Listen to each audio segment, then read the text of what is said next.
இயேசுவுக்கே புகழ். இயேசுவில் பிரியமானவர்களே, இன்று நம் ஆண்டவர் எரேமியா 30ஆம் அதிகாரம் 10ஆம் வசனத்தினூடாக இவ்வாறு நம்மோடு பேசுகின்றார். இஸ்ரவேலே கலங்காதே, உன்னை நான் மீட்பேன். இந்த புதிய நாளை நமக்கு அழைத்திருக்க ஆண்டவருக்கு நாங்கள் முதல்ல எங்களுடைய நன்றிகளையும் சோஸ்திரங்களையும் அவருக்கு தெரிவிப்போம். இந்த உலகத்தில் ஒவ்வொரு மனுஷனும் ஏதோ ஒரு காரணத்திற்காக நாங்கள் கலங்கி கொண்டுதான் இருக்கிறோம். ஏதாவது ஒரு பிரச்சனை அடிக்கடி எங்களுடைய சிந்தனைகளில் வெட்டி கொண்டே இருக்கும். ஆனால் இப்படியான நேரங்களில் ஆண்டவர் நம்மை பார்த்து கூறுகிற முதலாவது வார்த்தை, கலங்காதே, எதற்கும் அஞ்சாதே என்று. ஏன் நாங்கள் கலங்கக்கூடாது? ஆண்டவர் ஒரு வாக்குறுதி நமக்கு கொடுத்திருக்கிறார், உன்னை நான் மீட்பேன். இந்த வார்த்தை ஒரு ஆறுதல் மட்டுமல்ல, நமது வாழ்க்கைக்கான ஆண்டவரோட உறுதியான வாக்குறுதி. மனுஷர்கள் நம்மை கைவிடலாம், நண்பர்கள் நம்மை புரிந்து கொள்ளாமல் போகலாம், ஆனால் நம்மை ஒருபோதும் கைவிடாதவர் நம் ஆண்டவர். அவர் என்றும் எப்போதும் எங்களோடு தான் இருக்கிறார்.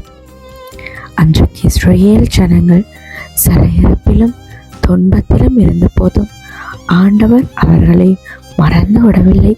சரியான நேரத்தில் அவர்களை மீட்டார். அதுபோலதான் இன்றைக்கு எங்களுடைய வாழ்க்கையிலும் ஆண்டவர் செயல்படுகிறார். நாங்கள் காத்திருக்கும் பதில் தாமதமாகி போகலாம், ஆனால் ஆண்டவருடைய செயல் ஒரு நாளும் தாமதிப்பது கிடையாது. அவர் நிர்ணயித்த நேரத்தில் அவர் அற்புதத்தை செய்வார். இந்த புதிய நாளில் நாங்கள் எங்களுடைய எல்லாமை, கவலை, வருத்தம், கண்ணீரையும் ஆண்டவருடைய பாதத்தில் வைத்து விடுவோம். நம் கண்கள் சூழ்நிலையே அல்ல, ஆண்டவருடைய வாக்குறுதியை பார்க்கட்டும். ஏனென்றால் கலங்கும் இதயத்தை சமாதானப்படுத்துவதோ சூழ்நிலை மாறுவதால் அல்ல, ஆண்டவரின் பிரசன்னம் நம்மோடு இருப்பதால் தான். அதனால இன்றைக்கு எந்த சூழ்நிலையிலும் நம்பிக்கையை மட்டும் இழந்து போகாமல் பற்றி கொள்ளவும் ஆண்டவர் உங்களிடம் கூறுகிறார். கலங்காதே, உன்னை நான் மீட்பேன் என்று அந்த வாக்குறுதியை பற்றி கொண்டு விசுவாசத்தோடு நாங்கள் ஒவ்வொரு நாளையும் பயணிப்போம். கண்களை மூடி ஆண்டவர்கிட்ட ஒப்பு கொடுப்போமா? அன்பின் தகப்பனே, புதிய நாளுக்காக உமக்கு நன்றி அப்பா. எங்களுடைய தேங்களில் இருக்கிற எல்லா பயங்களையும் கவலைகளையும் உங்களுடைய கரங்கள் ஒப்பு கொடுக்கிறோம். கலங்காதே, உன்னை நான் மீட்பேன் என்று உங்களுடைய வாக்குறுதி எங்களுக்கு புதிய நம்பிக்கையும் பலனையும் அளிக்கட்டும். இன்றைக்கு நாங்கள் செல்லும் ஒவ்வொரு பாதையிலும் நீர் முன்னே சென்று வழிநடத்தும்.